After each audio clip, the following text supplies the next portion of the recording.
So you're elderly and you're strapped for cash. But why should your government buy you a holiday? Why should people pay taxes and have it given back to them as a benefit, as a holiday? I think that, this is a choice that people should have to make. A holiday is not a right, it's a privilege. Also coming up.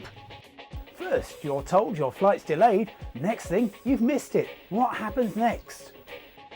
And 7 hours from civilization. Why this used to be one of the most important cities in the world.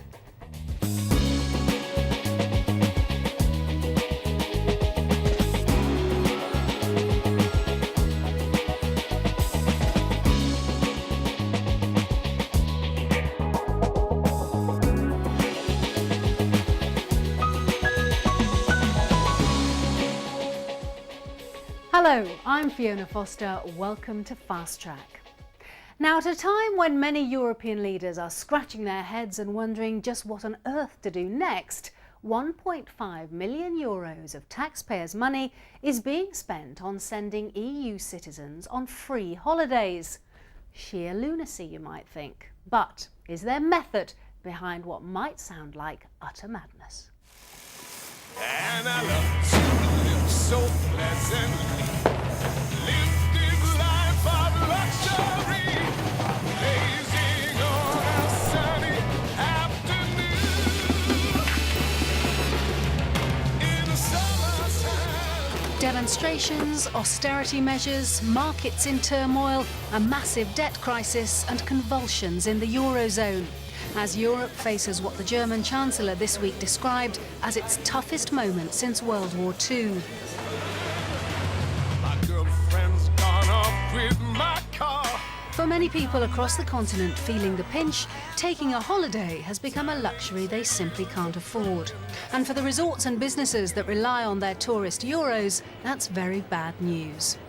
Which is why this trip to the Costa del Sol in Spain, made by a group of Polish tourists over the age of 55, is being partly subsidised by the Spanish government, who are keen to fill up their resorts with visitors from new markets like Poland and Romania in the quiet off-season to boost the economy and keep local people in employment.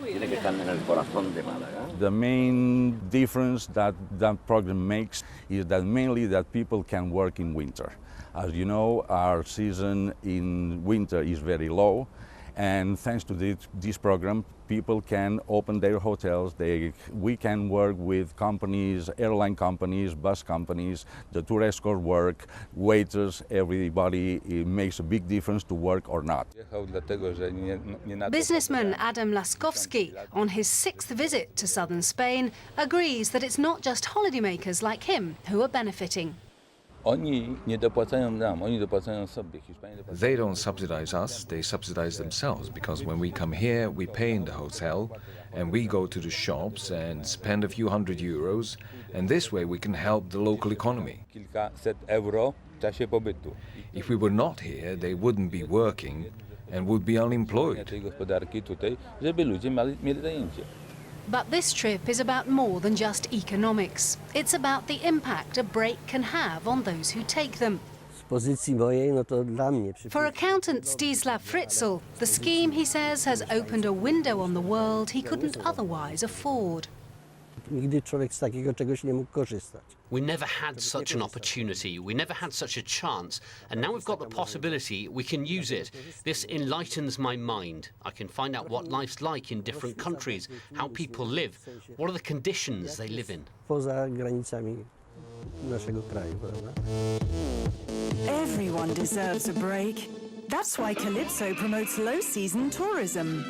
The project is part of the Calypso scheme, which is publicly funded to the tune of 1.5 million euros this year by the EU, to promote what is called social tourism between the 21 member states who've signed up to it. Social tourism is a concept which has a long history in many European countries and takes all sorts of forms, from schemes run by charities to send disabled adults on breaks to government-run voucher schemes providing holidays for low-income families. But the financial woes of Europe have now put public spending on what many perceive as luxuries like holidays firmly in the spotlight. Those who support social tourism say it's a win-win situation. A win for those who go and a win for the wider economy. But in the current climate, there are many who have serious doubts as to whether now is the time to be pushing such schemes. When times are tough, when money's tight, individuals and families look at where they can cut their spending. And one of the areas that often people look at cutting their spending is, perhaps not taking a holiday or perhaps not taking a holiday abroad. And these are real choices that people make about where to spend their money. So why should we say that taxpayers should have to pay for holidays for other people? Or why should people pay taxes and have it given back to them as a benefit, as a holiday? I think that, this is a choice that people should have to make. A holiday is not a right, it's a privilege. But there are those who would argue that the mental and physical benefits a break provides are something that all of us not just want, but need. I think so, absolutely. Everybody deserves a vacation throughout the year, and I think it's a human right today.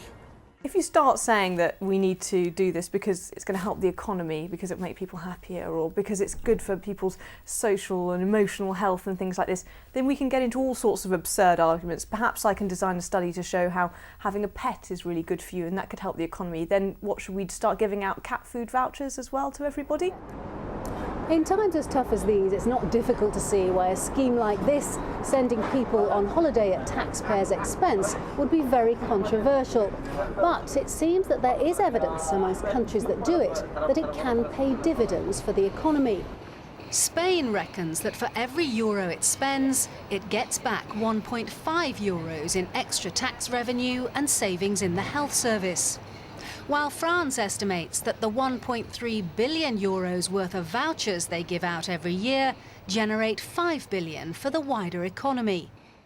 They're throwing around all these crazy sums, but they're ignoring the fact that the easiest thing to do is to let people choose how to spend their own money. Don't take people's money away from them in taxes, put it through this huge, complicated, convoluted administrative system, and then decide to dish it out to certain people on the basis of this or that. Why don't we just tax people less in the first place? Leave people with more of their own money in their own pockets and let them decide if they would like to spend that on a holiday. But the European Union remains convinced of the value, both socially and economically, of the Calypso project. And far from pulling back, it's looking to expand its scope. From next year onwards, we might try also to start in promoting similar initiatives, not only for exchanges between the member states, but attracting tourists from third countries markets, in particular emerging markets, and in particular also those third countries markets in which there is a lot of European origin residents in Latin America, in North America, in India, in whatever other parts of the world in which there are family ties or whatever other, or cultural ties or whatever. Meanwhile, under the November sun down on the Costa del Sol, those currently enjoying the perks of the Calypso programme believe, not surprisingly, that it's public money well spent. Well, do let us know what you think. We'd love to hear. Should the EU be subsidising holidays at this time? You can reach us at our usual address. That's fasttrack@bbc.com. Time now for a look at what else is making the news in the world of travel this week. Full body scanners currently used at US airports are now being safety tested by the European authorities. Tests in America have already concluded that the backscatter X-ray machines pose a negligible health risk. Thailand says most of the major tourist sites are open for business, despite many countries still warning their citizens not to travel there. The British Foreign Office has eased its advice following the disastrous flooding, simply saying exercise caution. However, it's thought around 30 other countries still warn against all but essential travel. Two of aviation's bitterest enemies have teamed up to take on Britain's passenger tax. Ryanair's Michael O'Leary and Willie Walsh from the International Airlines Group say it's deterred 30 million potential visitors to the UK in the last 5 years. Currently, passengers whose journey starts in the country have to pay between roughly $40 and $260 on top of every ticket. We will disagree on a lot of things. We'll disagree on credit card charges, we'll disagree on fares and service, but the one thing we will agree on, and Virgin and EasyJet as well, is that this tax is hugely damaging and must be scrapped, must be axed. The Dead Sea and Ayers Rock are amongst the sites controversially left off a provisional list of the new 7 wonders of nature. A panel of experts have drawn up their favourite 7 so far, which are the Amazon, Vietnam's Ha Long Bay, Iguazu Falls in Argentina, Indonesia's Komodo National Park, Jeju Island in South Korea, the iconic Table Mountain in South Africa, and Indonesia's Puerto Princesa underground river.